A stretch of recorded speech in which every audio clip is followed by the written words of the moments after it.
여러분 반갑습니다. 주님의 이름으로 은행합니다. 오늘은 종료주일로 저희들이 지킵니다. 그래서 종료주일에 참된 의미가 뭔가, 오늘 본문 13절에 보면은 수많은 관중들이 종려나무 가지를 꺾어서 흔들면서 호산나 찬송할지로다. 주의 이름으로 오시는 이 곧 이스라엘의 왕이시여. 수많은 사람들이 종려나무 가지를 흔들면서 예수 그리스도를 환영합니다. 호산나 찬송할지어다. 그리고 예수 그리스도를 이스라엘의 왕이라고 그렇게 그들은 노래했습니다. 굉장히 영광의 순간이지요. 수많은 사람들이 쫙 절벽에 서서 예수님이 예루살렘에 입성을 하는데 종려나무 가지를 흔들고 찬양이 울리고, 그리고 그들이 입고 있던 옷을 벗어서 길바닥에 깝니다. 왕을 향한 예우였죠. 스가랴 9장 9절 말씀 예언하신 그대로 그는 공의로우시며 구원을 베푸시며, 이 땅에 공의가 무엇인지, 하나님의 나라의 의가 무엇인지, 그리고 그 어느 누구도 해결하지 못하였던 죄의 문제를 해결하면서 영혼의 구원을 주러 이 땅에 오신 이 메시아이죠. 메시아. 그 메시아를 스가랴 9장 9절에서는 겸손하셔서 나귀를 타시나니 나귀의 작은 것 곧 나귀 새끼니라. 왕입니다. 그리고 모든 사람들이 기다리던 메시아입니다. 그런데 예수님이 입성하시면서 보니까 타고 가는 나귀 새끼는 뭔가 어울리지 않습니다. 왜 이렇게 하셨어야만 되는 것일까? 오늘 본문 12절에 보면 명절이라는 표현이 나타나거든요. 그 수많은 사람들이 운집을 한 이유가 있었습니다. 그때가 명절 유월절을 지키는 때입니다. 그래서 유월절을 앞두었던 그 당시에 역사적인 기록을 요세푸스라는 역사학자가 남겼는데요. 도대체 유월절이 되어지면 얼마나 많은 사람들이 그 예루살렘에 모여들었느냐. 그래서 사람 수로 이렇게 측정하지 아니하고요. 예루살렘에 모여든 사람들이 축제의 장이니까 그들이 먹었던 주식이었던 양을 얼마나 많이 잡았느냐, 18만 6천 마리를 잡을 정도로 사람들이 운집했습니다. 다른 기록에 의하면 최대 25만 마리까지 양을 잡았을 것이다. 여러분, 한 가정에 양을 한 마리 먹는다고 하더라도 여러분 25만 마리를 잡을 정도라면 최소 학자들은 한 250만 명은 모이지 않았을까. 여러분, 그 예루살렘 성을 제가 이렇게 성지순례로 가봤는데 그렇게 크지 않습니다. 그런데 그 예루살렘 성을 주변으로 한 250만의 사람들이 운집할 정도였다면 대단한 거죠. 그리고 2월절은요, 이스라엘 백성들에게 있어서는 우리에게 광복절과 같은 절기입니다. 애굽에서 노예로서 강압적인, 그래서 눌린 인생을 살다가 하나님이 모세라는 지도자를 통하여서 이스라엘 백성들을 출애굽을 시키죠. 그때 역사하셨던 하나님의, 그들을 구원하셨던 그때를 기념하면서 유월절을 지키는 거죠. 그래서 그들은 과거 우리 조상들이 애굽의 압제 아래에 있었던 것과 마찬가지로 아마 그들의 마음속에는 지금 우리가 로마의 압제하에 있다. 하나님께서 모세와 같은 지도자를 보내셔서 유월절을 통해 이스라엘 백성들을 해방시켜 주셨던 것처럼 지금 우리에게도 해방시켜 주실 그 메시아, 바로 우리가 기다리는 그 메시아가 오실 것이다. 그런데 그 메시아를 오늘 예루살렘으로 입성하는 예수 그리스도로 그들은 받아들이는 거예요. 그런데 예수님께서 메시아의 모습을 하고 등장하시죠. 수많은 사람들이 찬양을 부르고 환호를 하면서 얼마나 고함을 질렀겠어요? 그 기세를 보든지 숫자로 보든지 아니면 예언의 성취로 보더라도 아마도 하나님께서 오늘 영광 가운데 무슨 일을 내실 것이다. 그러면서 그들은 기대 속에 있었던 겁니다. 그것을 여러분 뒷받침할 수 있는 구절 하나가 있는데요. 19절에 보면은 그 사람들의 환호하는 모습을 바라보고 있던 종교 지도자였던 바리새인이 그들이 이런 표현을 합니다. 온 세상이 저를 쫓는도다. 예수님이 어린 나귀를 타고 입성하고 있는 그때 운집하였던 모든 사람들의 관심이 예수 그리스도께 쏠려가지고 세상이 저를 쫓아가는 그와 같은 대단한 영광의 절정입니다. 그리고 23절에도 보면은 예수님께서도 친히 이런 말씀을 하세요. 인자의 영광을 얻을 때가 왔도다.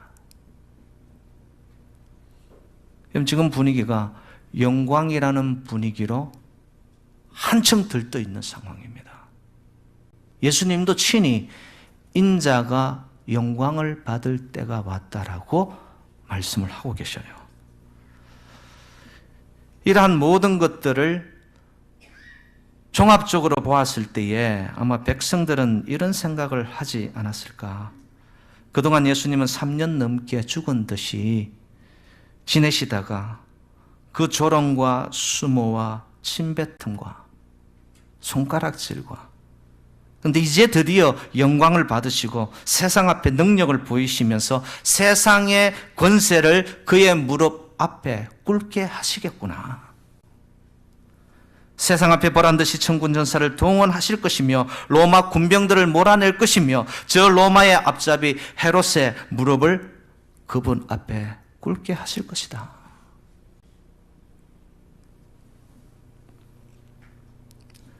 그런데 말입니다. 이런 기대감과는 달리 예수님의 모습은 전혀 딴판이십니다. 그를 호위하는 호위무사들도 없습니다.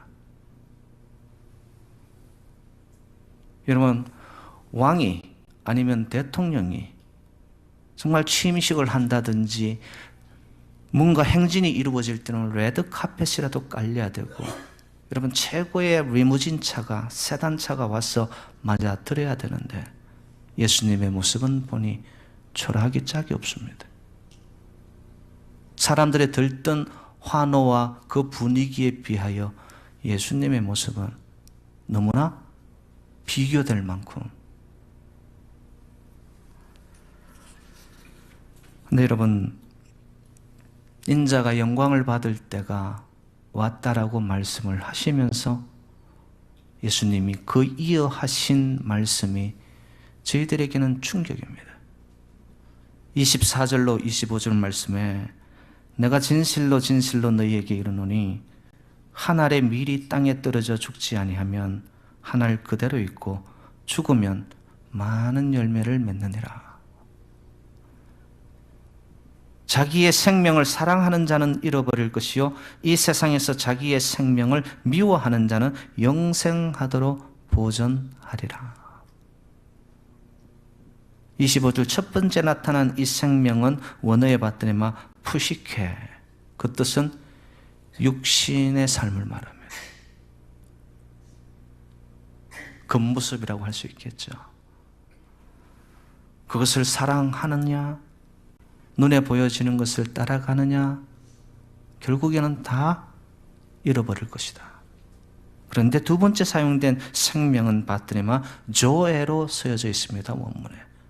조에의 다른 의미는 기쁨이고요, 생명입니다. 이 땅의 생명이 아니라 하늘의 생명을 따라가고자 이 땅의 생명을 미워하느냐? 그러면 너희들은 영생하도록 그 생명이 너희들을 지킬 것이다.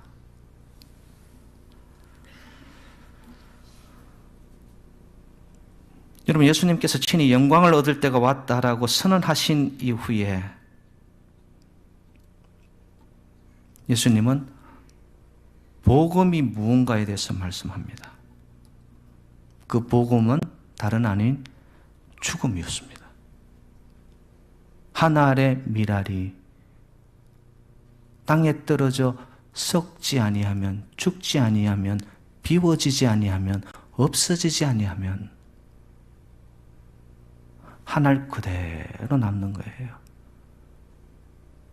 근데 그 한 알의 밀알이 다 죽어졌을 때 생각할 수 없는 수많은 열매를 맺게 된다라고. 여러분, 영광을 지금 이야기하는 동시에 예수님은 십자가 죽음을 말씀하고 계신 거예요. 무슨 뜻일까요? 너희들이 환호하고 너희들이 마음으로 소망하고 있는, 너희들이 요구하는 영광과 내가 가야 할 하나님의 영광은 다르단다. 많은 자들이 보여지는 영광을 위해서 거기에 생명을 걸고 따라가느냐? 그런데 그 생명은 잠시 후면 아침 안개처럼 없어지고 말 것들이야. 근데 너희들이 정말 생명조에 더 나아가 영광의 길을 가기를 원하느냐? 그러면 그 영광의 시작은 십자가의 죽음이란다.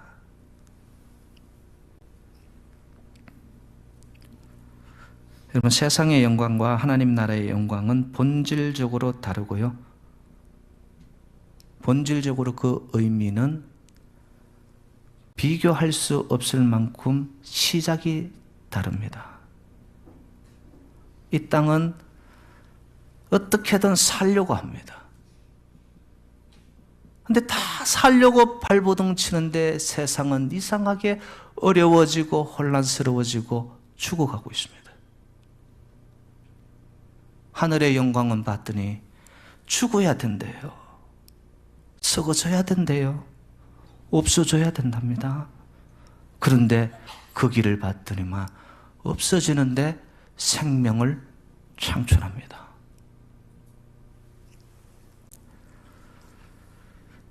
그렇다면 예수님의 영광, 성도의 영광, 하늘의 영광은 무엇입니까? 그것은 죽음을 통해서 이루는 것임을 보여주고 있습니다. 예수 그리스도의 복음과 하나님의 일들은요, 세상의 방법으로 결코 이루어지지 않습니다. 하나님의 나라는요, 인간의 술수와 인간의 사상과 인간의 방법을 통해서 여러분, 돌 위에 돌 하나도 하나님의 나라, 하나님의 교회는 세워질 수 없습니다. 하나님의 방법은 한 알의 밀이 땅에 떨어져 죽는 것을 통하여 하나님의 영광이 이루어지고요, 하나님의 나라가 확장되어 가는 줄로 믿습니다. 사랑하는 여러분들은 혹시 예수님의 입성하에 철없는 환호를 지르며 세상의 영광을 이루어 보고자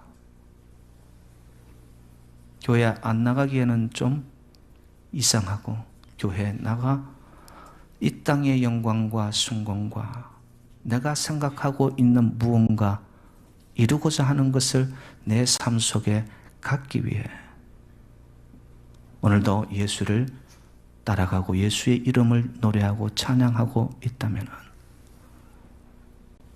여러분 진지하게 자신에게 물어보셔야 됩니다. 근데 여러분 며칠 후에 이렇게 환호를 질렀던 철없는 군중들이요 예수 그리스도를 향하여 손가락질하며 십자가에 못 박으라고 그럽니다.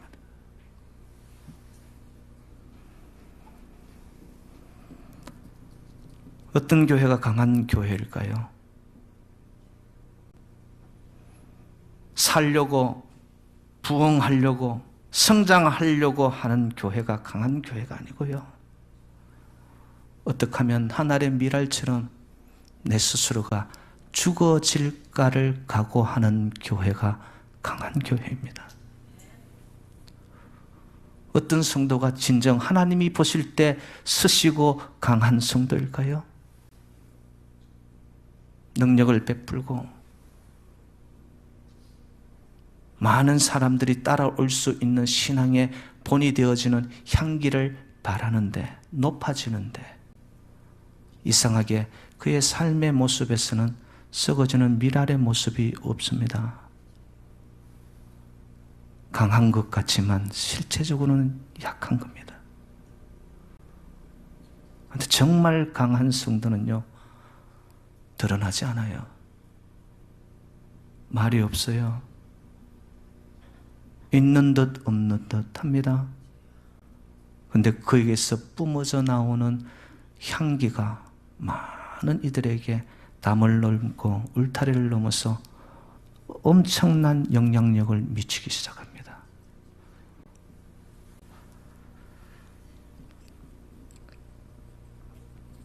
요한계시록에 가면은요 마지막 때가 올 것이라고 예언을 합니다. 그 마지막 때는 예수 그리스도를 제대로 고백하면 핍박을 받는 시대가 올 거라고 예언을 합니다. 여러분 핍박이 올 때 손해를 보면서 십자가의 길을 걷게 되면 오늘날 교회에서 어떤 사람들이 제일 먼저 사라질까요?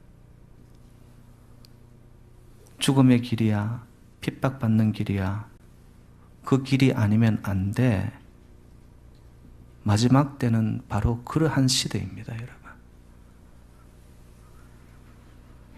그때가 오면 교회에서 제일 먼저 사라질 그러한 부류들은 아마 교회를 취미 삼아 오는 사람들이 아닐까 생각이 듭니다. 선데이 크리스찬처럼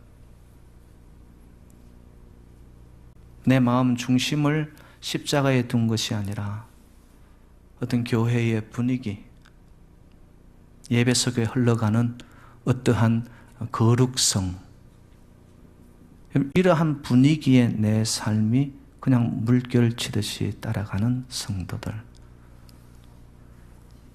또 명예나 사람들의 칭찬을 얻기 위해서 교회에 나오는 사람들은 마지막 때 십자가의 핍박의 끝점까지 가야 된다 이러면 아마 떠나갈 거예요.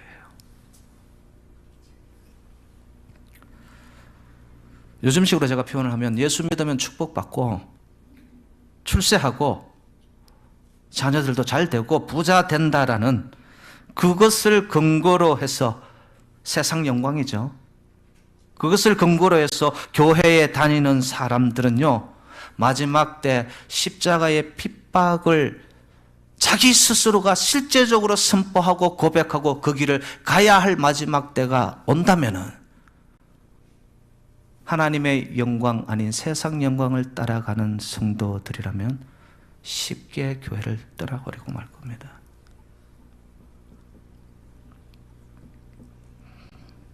그럼 남는 사람은 누구일까요?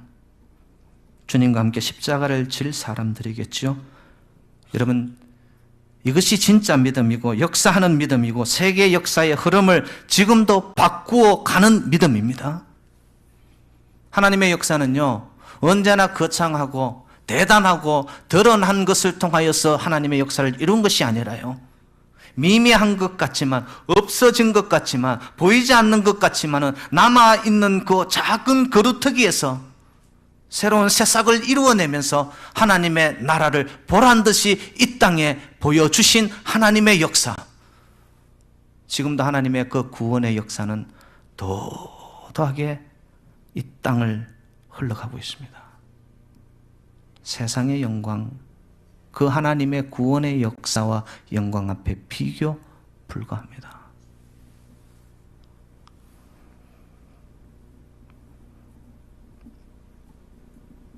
저는 교회의 능력은 죽을 각오로 주는 그리스도시요 살아계신 하나님의 아들이시라고 진정한 심령의 고백을 통하여 십자가를 지고 주님 가신 그 길을 포기해서 갈 수 있는 자들을 통하여 교회의 능력은 나타난다고 믿습니다.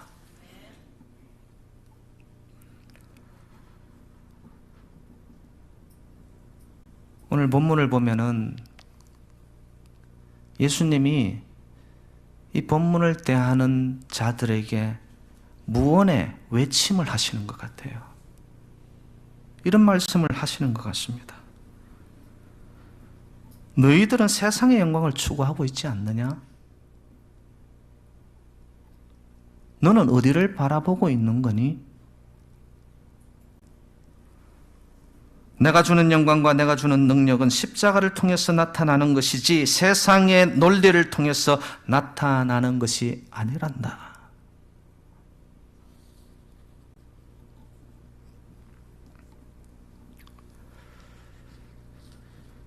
십자가 죽음의 의미, 예수님이 말씀하신 썩어지는 한 알의 밀알의 의미, 더 나아가서 죽어야 산다라고 하는 성도의 의미는 뭘까요? 제가 간단하게 세 가지만 나눕니다. 첫 번째, 사람을 부인하는 것입니다. 무슨 말이냐 하면은 인간의 힘을 부인하는 것입니다. 여러분, 세상 단체나 집단이나 공동체는 보면 유명 인사의 리더십에 어떠한 네임마크를 따라서 사람들이 몰려들기 시작합니다. 특별히 정치인들의 성격이, 성향이 그렇죠. 그 이름 하나를 보고서 사람들이 몰려들기 시작합니다. 교회는, 성도는 하나님의 이름만 남는 곳이 바로 교회이고 성도의 삶인 줄로 믿습니다. 결코 내가 예수를 믿었다고 해서 나의 이름이 교회에 어떤 기록으로 남는 거, 여러분, 그것은 세상 영광을 추구한 거죠. 교회에서는 인간적인 매력이 강한 사람들이 지도자가 되면 부흥을 이루기보다는 분쟁을 초래합니다. 저는 이 말씀을 준비하는 가운데 저 자신을 비추어 보고 많이 돌아봤습니다. 저의 가는 길은 지금 무엇을 추구하며 어떤 영광을 위해서 저를 드리고 있는가? 여러분, 전체 교회사에서 보면은요, 가장 영광스러웠던 교회는 어느 교회냐면 초대교회였습니다. 그들은 신앙을 지키고자 십자가의 죽음을, 예수 그리스도의 죽음을 그들의 삶의 죽음으로 옮겨오면서까지 행하고 따라가고자 그들은 카타콤으로, 지하교회로, 거기가 무덤이 되면서까지도 그들의 신앙을 지켜나갑니다. 역사의 기록에 의하면 그 카타콤의 길이가 700km가 되었다고 합니다. 그 700km를 따라가면서 지하 땅을 팔고 거기서 신앙을 지켰던 그들이 최고로 많이 운집하여 모였을 때는 400만 명이 모였다고 그럽니다. 그런데 더 놀라운 것은 400만 명이 모였는 그 무리에 지도자의 이름이 나타나지가 않습니다. 그 누구의 이름도 카타콤 거기에서 나타나지가 않습니다. 오직 익두스, 예수스 크리스토스, 데오스, 히오스, 스테르, 주는 그리스도 살아계신 하나님의 아들이라는 그 고백만이 카타콤의 벽화에 그대로 찍혀 있습니다.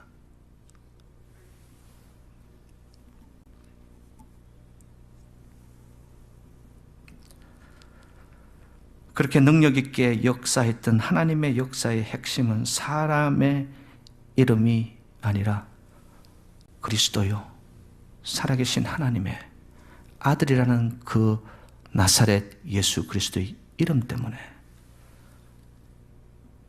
초대교회는 왕성하게 확장되어 가기 시작합니다. 그리고 그들의 순교의 피로 인해서 유럽이 복음화되기 시작하는 거죠.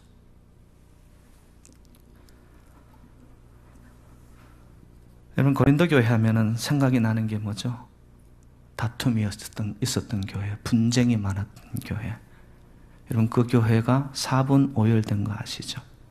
게바파, 바울파, 아볼로파, 그리스도파. 여러분, 아볼로나 게바나 바울이나 대단한 사람들이었죠. 근데 그들을 대단하게 만드신 이가 누구세요? 하나님이시죠. 하나님이 베드로를 베드로 되게, 바울을 사울을 바울 되게, 여러분, 아볼로를 능한 사람으로 하나님이 바꾸어 주시고 사람의 도구를 사용하시사 여호와의 영광을 돌리도록 했는데, 교회 안에서 사람들이 사람의 이름을 따라갑니다. 줄서기를 했어요. 그리고 나타난 현상 결과는 교회의 분쟁과 싸움밖에는 없었습니다.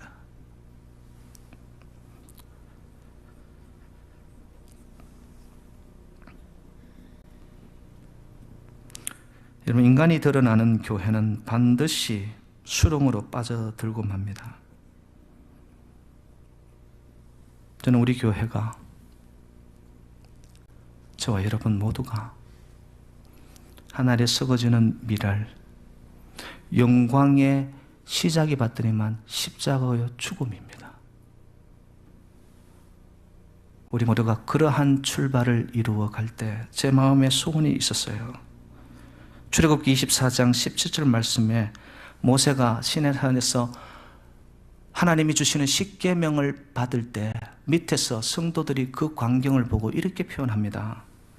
산 위에 여호와의 영광이 이스라엘 자손의 눈에 맹렬한 불같이 보였고,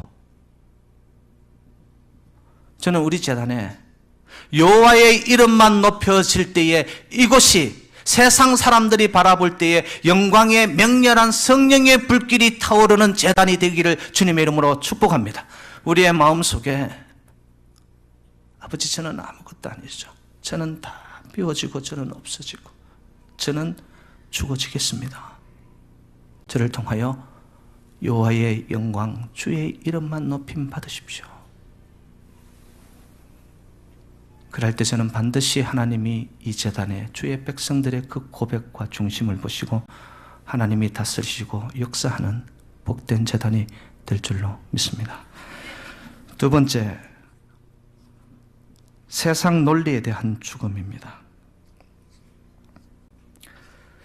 고린도전서 1장 27절로 29절에 보면 이런 표현이 있습니다. 그러나 하나님께서 세상에 미련한 것들을 택하사 지혜 있는 자들을 부끄럽게 하시려고 세상에 약한 것들을 택하사 강한 것들을 부끄럽게 하려 하시며 하나님께서 세상에 천한 것들과 멸시받는 것들과 없는 것들을 택하사 있는 것들을 폐하려 하시나니 이는 아무 육체라도 하나님 앞에서 자랑하지 못하게 하려 하심이라. 여러분, 세상의 논리는 뭐죠? 강한 자가 득세하고 강한 자가 주름 잡습니다. 있는 자가 대접받습니다. 그런데 예수님이 말씀하신 죽음, 성도의 죽음, 하늘의 미랄에는 봤더니만 약한 자가 강한 자들을 오히려 부끄럽게 만들어버립니다. 없는 자, 빈약한 자들을 통하여서 그들을 수심으로 가진 자들을 부끄럽게 만드시는 하나님이십니다.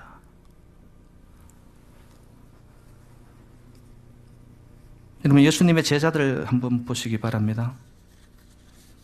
만약 그 당시에 세상의 영광을 따라가는 예수님의 초점이 거기에 있었다면 아마 제자들 중에 바리새인들을 제자로 삼았으면 가장 잘 나갔을 것입니다.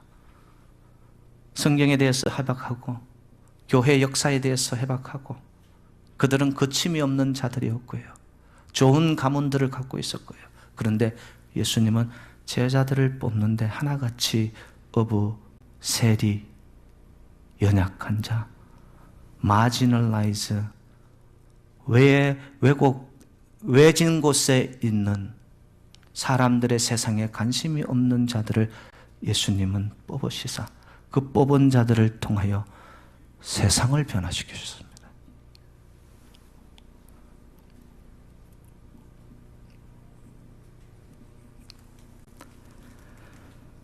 여러분, 교회 안에서는요, 내가 얼마나 능력을 가지고 있느냐가 결코 아닙니다. 나에게 들어오셔서 임재하시고 나를 다스려 가시는 하나님의 능력이 전부입니다라는 고백이 있는 그들을 통하여 하나님은 교회를 세우고 세상을 바꾸어 가시는 줄로 믿습니다.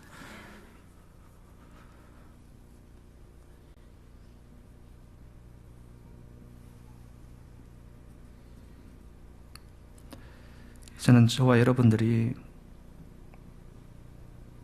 정말 우리 재단이 하나님이 통치하고 다스리는 재단이 되기 위해서는 철저히 우리 자신들을 돌아보고 뼈를 깎는 아픔이 있더라도 나의 그 세상의 논리, 내가 능력, 나의 아는 것들을 십자가에 못 박으면서 그때그때마다 하늘의 지혜를 구하고 아버지의 영광, 하나님의 이름, 하늘의 권세를 통하여서 우리를 통하여 아버지께서 일하시옵소서 우리를 내어드리는 그런 성도들, 바로 이곳에 약한 것 같지만, 없는 것 같지만, 작은 것 같지만 우리의 그 중심을 보시고 하나님이 이 재단을 눈여겨보시고 하나님의 크신 뜻을 위해 사용하는 복된 재단이 되시기를 주님 이름으로 축원드립니다. 세 번째는 죽음, 십자가, 하늘의 미랄은 희생과 포기입니다. 여러분, 예수님이 이 땅에 십자가의 죽음을 위해서 오셨다고 해도 과언이 아닙니다. 독일의 젊은 목회자였고 신학자였던 본헤프가 사형틀의 이슬로 죽으면서 그가 남긴 옥중일기라는 책이 있습니다. 거기에 보면 그는 이런 고백을 합니다. 예수님은 이 땅에 죽기 위해 오셨다. 결국 그 예수를 따르는 제자들도 우리 자신을 죽이기 위해 주님은 지금도 우리를 부르고 계신다. 여러분, 예수 믿는 길은 한마디로 말하면 십자가의 길이에요. 자기를 철저히 비워내고 죽이는 길이에요. 그런데 여러분 아십니까? 그 십자가는 죽음으로 끝나지가 않았습니다. 나를 비워내어 썩어져 하늘의 미랄이 없어진 그곳에 봤더니만 많은 생명을 만들어내고 창출했습니다. 사랑하는 성도님들, 정말 우리 재단에 하나님의 나라, 하나님의 의가 통치되어지는 하나님이 기뻐하는 재단이 되기 위해서는 저와 여러분들이 높아지는 거, 인정받는 거, 인기, 여기에 나의 삶의 초점이 아니라 얼마나 자기를 희생하고 피워내며 포기하며 나를 하나님 앞에 있는 대로 드리느냐.